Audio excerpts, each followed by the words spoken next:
Welcome back to another Supplement Sunderday, where you are learning right along with me the things that I was not taught in pharmacy school, and it's been so much fun. Now, we've covered some things in the past few weeks that have been maybe not quite as familiar. Today, we're gonna go a little more old school. We're going to something familiar.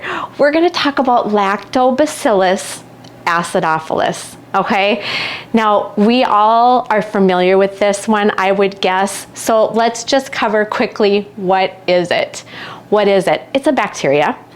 Yep, not joking. It's a bacteria. So it's one of trillions, literally trillions, living on and in our body that comprise our microbiome. So again, it's part of our microbiome. Now, it is a good bacteria, which is why we call it a probiotic. It is pro-life. That's what probiotic means. It's pro-life. So it populates our digestive tract, and it's advantageous in a couple different ways, of course, then for digestion, and it also keeps the overgrowth of bad bacteria in check. So lactobacillus is a very important component of all that. Where it's found. Okay, so where do we find it? Foods. We can find it in foods, fermented foods specifically. So things like yogurt, things like kimchi, miso, kombucha, sauerkraut, kefir. We think of it as fermented dairy or fermented vegetables is where it is going to be found naturally. Now, we also find it in supplements, and supplements are more and more common for people to be taking on a daily basis because we just can't get what our body requires from these food sources. Yeah, and I'm sure you've seen some comparisons on what it would take for, having one supplement versus how many yogurts that would take to accomplish the same purpose, okay? Now, they are live bacteria, so keep that in mind too. They are live. Okay, there are many strains just of Lactobacillus acidophilus. And off those strains, there are many species associated with all those too. So this diversification of it is like crazy, and depending on what studies or what sources you read, there are different numbers and different counts on that, but they are saying there's over like 50 strains and species even on these, so it's pretty big. Okay, let's get down to how it works. How does this thing work? All right, so because it resists that acid and bile, it survives its way. It makes its way through our digestive tract and it populates our intestines, okay? Does that make sense? So it is important because it survives to even make it there in the first place.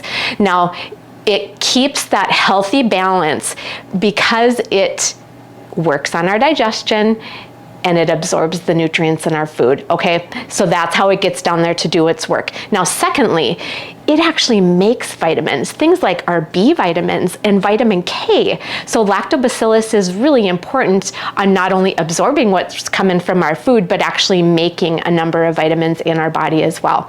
Thirdly, produces compounds like lactic acid, okay? Now, lactic acid, acetic acid, and hydrogen peroxide.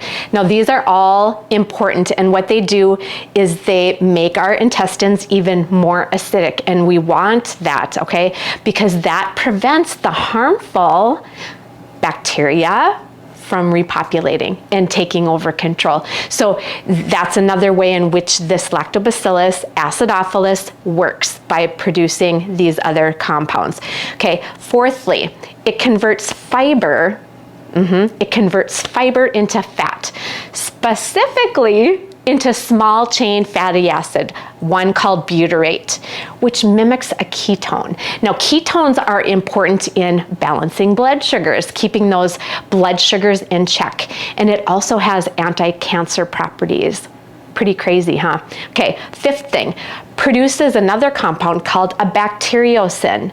Now, a bacteriocin works as a natural antibiotic. And what that does then, it just is another resource for this lactobacillus acidophilus to fight off invading organisms. Pretty fascinating. Okay, now let's get down to what it does. What it does, like, practically in my body. How am I gonna see a benefit from this, okay? It's a lot of microbiology type stuff. And for some of us, we're all over that, but for others, it's like, how's this gonna make me feel? What's the point of taking this? Well, there's a number of reasons. So let's just start again with digestion.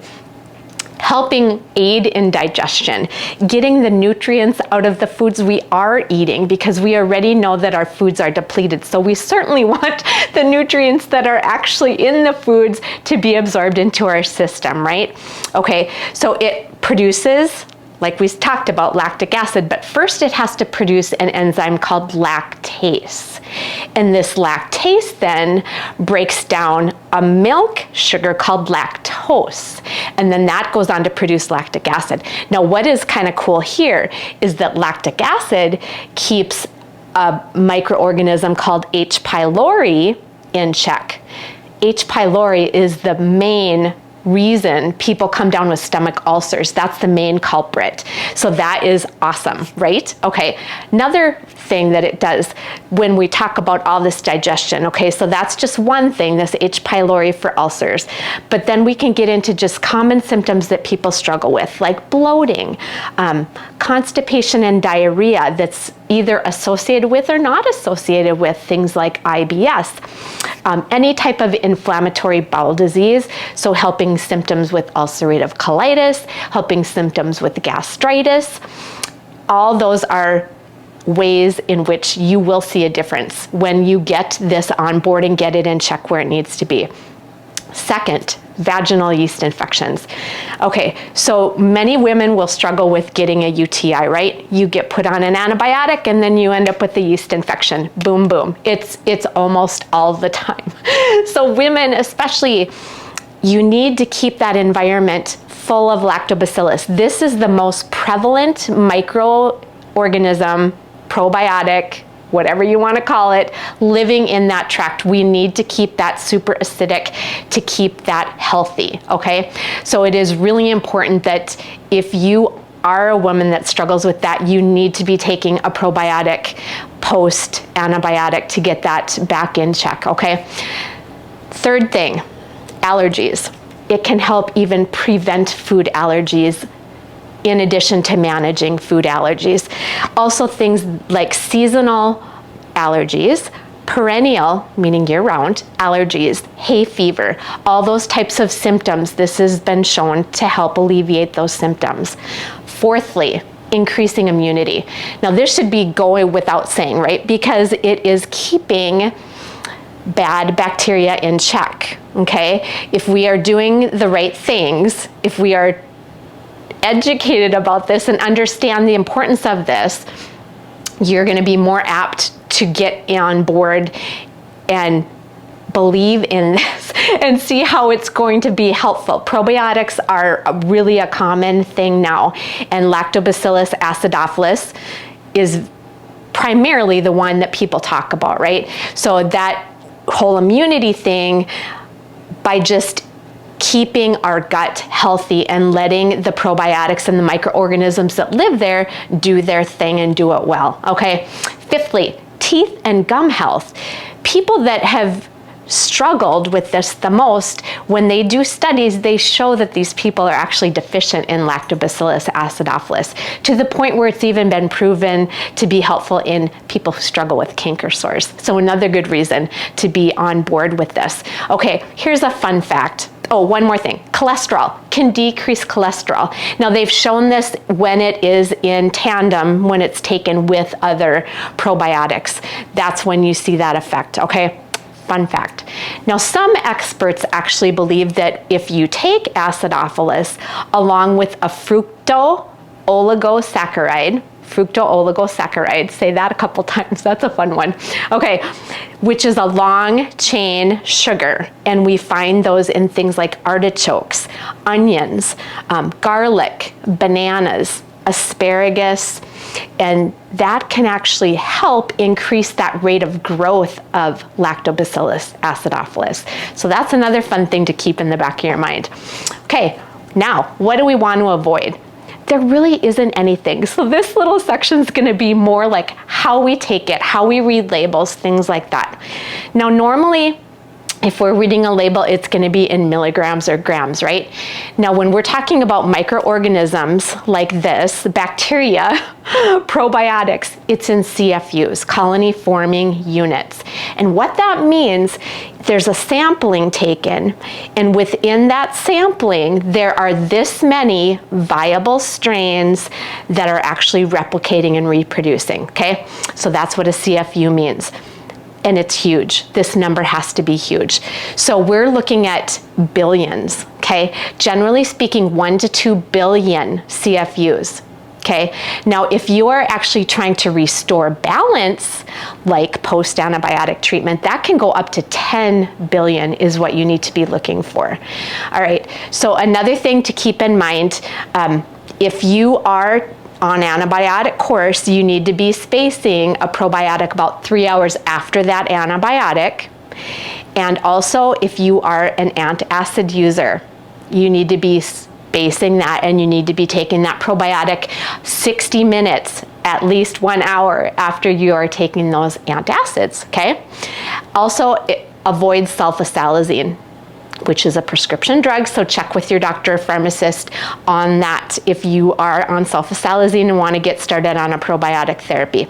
Okay, so what else can we talk about? Plexus. Shocker, let's talk Plexus. So in the Plexus line, we have 2 products that contain Lactobacillus acidophilus. We are talking about our ProBio 5 premium probiotic here, for many reasons, but today we're sticking with the Lactobacillus acidophilus. If you turn over that label, it's going to show you what is in there, and Lactobacillus acidophilus is, of course, one of them that populates this probiotic. Now, the other one that we're talking about is Vital Biome. Vital Biome also has the Lactobacillus acidophilus, and if you turn over the label, there are many different species, down to the species of the Lactobacillus acidophilus. And again, the more diversity we have going on in our gut, the better. Because gut health is what? I can't hear you. Gut health is what? Oh, it's so important. It's such a big deal. Gut health is a big deal, you guys. So between these two, it is covered. You are covered. Now, another thing to keep in mind, not only what is in your probiotic, what isn't in your probiotic. Okay, it's all in the way it's manufactured. Now, if you look at a lot of what they call premium probiotics, they all require refrigeration, right? These crazy storage things. That may not be feasible for everybody. Now, they can be freeze-dried. Cryotherapy, it's a thing, like where they freeze them and they retain their stability and they retain their potency. And that's what Plexus has done, which is why there aren't storage requirements on this one, and it makes it so much more convenient and effective. So you may be looking at bottles and saying, oh, but this one that I found at my pharmacy has got a lot more CFUs. Well, maybe, but the thing of it is, they need to make it to the gut. They need to make it all the way down the tract, right? So enteric coated is like a big deal to have them make it through the gut. So if you are looking at other probiotics, you need to be measuring all those factors in, which is why I am all over these. They are the real deal. They make a difference, okay? Because gut health is, no, I heard you. It's a big deal. All right, one more thing, dare I say, and I do dare say, one more product we can talk about having lactobacillus in would be the greens. And here's why I say that. This is chock full of fermented vegetables, just what we talked about. So even though this does not say Lactobacillus acidophilus on the label, you can assume that that's what you're getting because you are getting the source, you're getting the main source. So that is a great addition to any diet, especially if you're not good at getting your greens, but again, that's a whole other video. So the fermented vegetables in here are also going to give you another great source of lactobacillus. All right, you guys, that is about my wrap up here. on Lactobacillus acidophilus. I hope you gained a couple more tidbits of information that is new to you and that you can use in your maybe understanding or passing on this information to somebody that you know needs better gut health for a number of reasons, which we talked about. All right. So thanks again for joining me on a Supplement Sunderday. I hope you have a great rest of your weekend.